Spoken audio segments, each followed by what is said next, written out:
Hello, this recording is for 5.3, Conserving Biodiversity. So we've been discussing the issues of biodiversity on planet Earth, and with the increasing population and the need for more resources to support that population. There's been some areas of Earth that have greatly suffered, some animals, some plant species. This section is dedicated to that issue and approaches to slow the rate of extinctions of these areas and animals, and how to preserve biodiversity on planet Earth. So 3 objectives to cover today, or in this video. We're going to describe 2 classes of natural resources. We're going to identify the methods used to conserve biodiversity and explain 2 techniques used to restore biodiversity. So as this video goes on, you might want to pause the button every time that we get to a vocabulary word, because I have the definitions on each of these as per your request when I asked you guys to comment on the previous quiz. So let's first discuss what a natural resource is. Natural resources are materials and organisms that are found in the biosphere. So if you remember in a previous chapter, the biosphere is basically the area or the level of Earth that contains all living matter. And this goes down deep into the soil, where you can find bacteria, to all the way to the atmosphere beyond, where you even see birds to find bacteria. So this constitutes, again, like I said, birds, the ground itself, the soil. Other natural resources are wind and animals that walk on the land. So you see that the definition for a natural resources is pretty large, because again, it's anything that is found within the layers or the biosphere of Earth. So we want to preserve this beautiful Earth that we have. The Earth provides us with many resources that provide the basic building material to sustain life on Earth. And the Earth right now is providing enough for 6 billion people and counting each day. So we're getting to we're actually at a point now where we are severely straining these resources, and this brings us to some of the main issues that we have. One being that we need to be able to supply the basic needs of the population of Earth.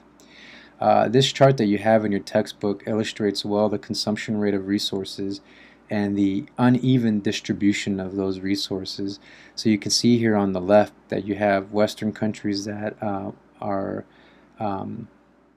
overwhelmingly using up these resources, and the gap between them and the countries or the areas of the Earth that do not use up nearly as much resources is pretty large. But the thing of concern here is that the countries that are down below, they're actually catching up. And as they catch up, the demand for resources is growing exponentially. And unfortunately, not all of these resources are renewable, so we are in danger of running out. So you look at the Western lifestyle, we have these, we have lavish things like vehicles, the amount of food that we consume, the lack of clean air, and all our technology when we want to use electricity, the precious metals that are required to produce these technological advances, the metals that are required for cars. So as the population of the planet grows, and as the developing countries improve, their demand for these products are also going to grow. Unfortunately, the resources that we have on Earth are not, and we're severely straining planet Earth right now. So let's define the 2 types of resources that we have here on Earth. We're going to spend time first on the left side, renewable resources. So here you have 2 terms with the definitions. Here are some examples of renewable resources. One that we have in abundance and an unlimited amount of is solar energy. This is the energy that comes from the sun. We harness that power much like plants do. Our solar panels receive the sunlight, and they convert that sunlight into electricity, and we use that electricity to power our appliances. So we're able to use electricity without actually using up non-renewable resources on planet Earth. Another example is wind and air. We have an abundance of that too. So the wind helps to produce electricity as well. So we have these large windmill farms all across the U.S. some in western Washington. I think the largest farm is in Texas, Amarillo, Texas. And these windmill farms produce electricity for homes and businesses. Also, agricultural plants and soil. These resources are renewable in that the plants will continue to grow so long as the soil can support them. Tides. Now, this is one that's not quite is not as well known. The tides of the oceans actually generate a lot of energy, and much like the wind farms, we can make windmills in the ocean that cause these windmills to spin and produce electricity. Also, we have dams.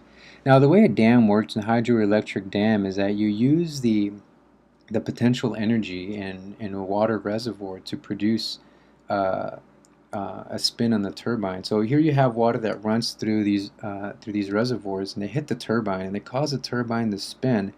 And there's a large magnet with coil, the generator, that spins and produces electricity.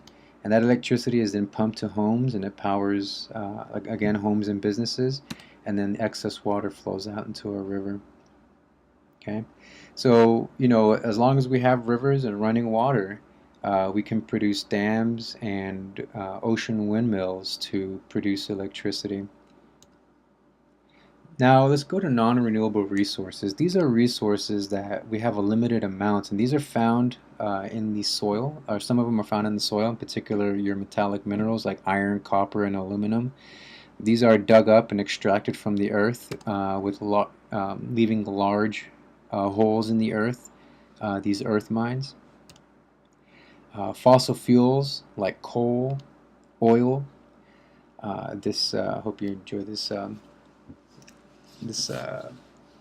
picture I have here. Thought it was kind of funny. So we have all the material, the organic material that was on Earth before the flood, that was buried underneath the earth, and through pressure and time was converted from organic material to oil, to crude oil and natural gas, both of which are pumped from the earth. And then you have other non-metallic minerals, salts, phosphates that are found in the earth and extracted as well. So regardless of the approach taken to using these resources, a responsible method should be considered when using these natural resources. And that responsible method is the specific term for that is sustainable use, which means using resources at a rate at which they can be replaced or recycled while preserving the long-term environmental health of the biosphere.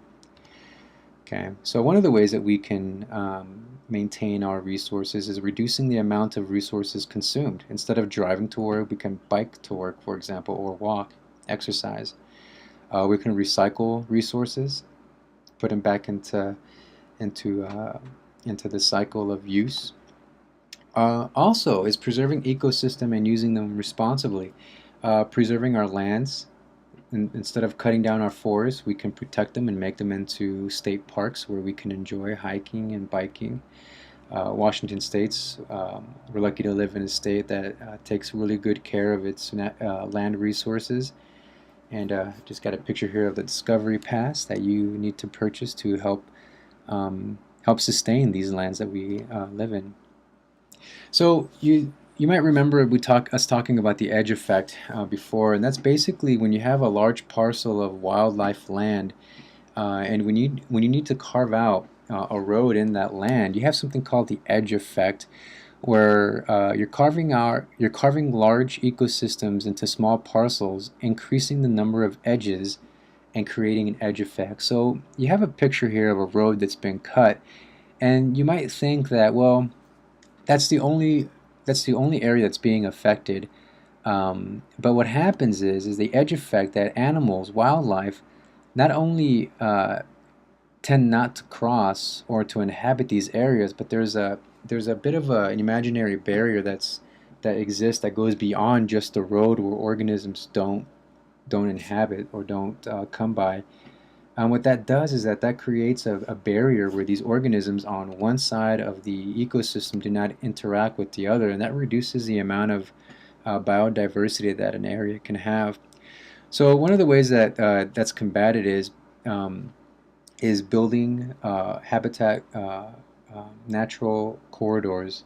Here's some images of some concept art of corridors that link two areas of an ecosystem, allowing the organisms to cross and be able to maintain the diversity of that land.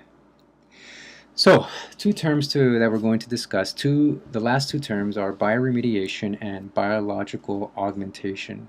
So we're going to first talk about bioremediation. That's the use of land organisms, such as prokaryotes, fungi, or plants to detoxify a polluted area.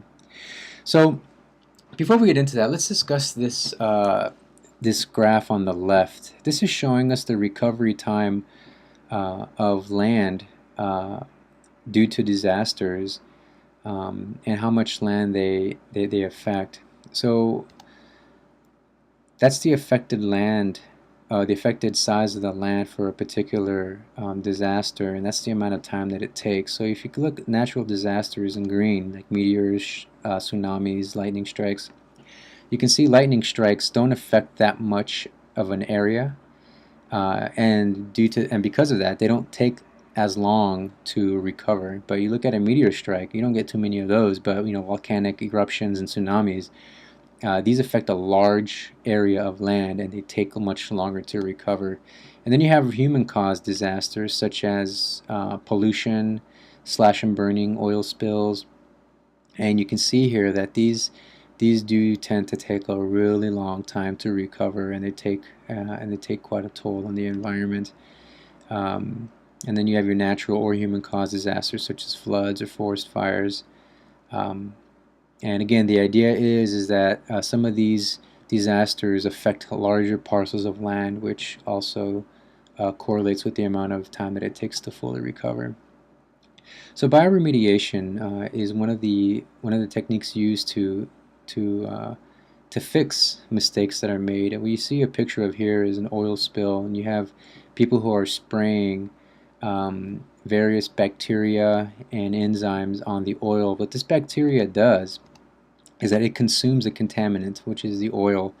It consumes it in a very natural way that reduces the amount of damage that is done by this contaminant. One of the ways that was used to clean up oil spills in the past was that they would take high pressure hoses and they would spray the oil off of the rocks. But what they found is that when they were spraying the rocks with these high pressure hoses, is that they were spraying off naturally occurring organisms and bacteria on the rocks that were actually helping with cleaning up the oil spills.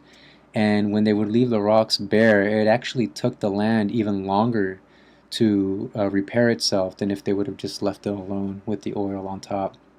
So now we just spray them with more additional microbes to speed up that process. So another technique is biological augmentation, and this is one, you see the picture here, and this is also in your book. An example of one is where they add ladybugs to crops to kill off aphids that consume the crops. So you'll add a natural predator to a degraded ecosystem to hopefully regulate the overpopulation or infestation of another organism that might be causing an issue, an environmental issue. So there you go. We've discussed now 5.3 with the vocabulary words, and we've hit all the objectives.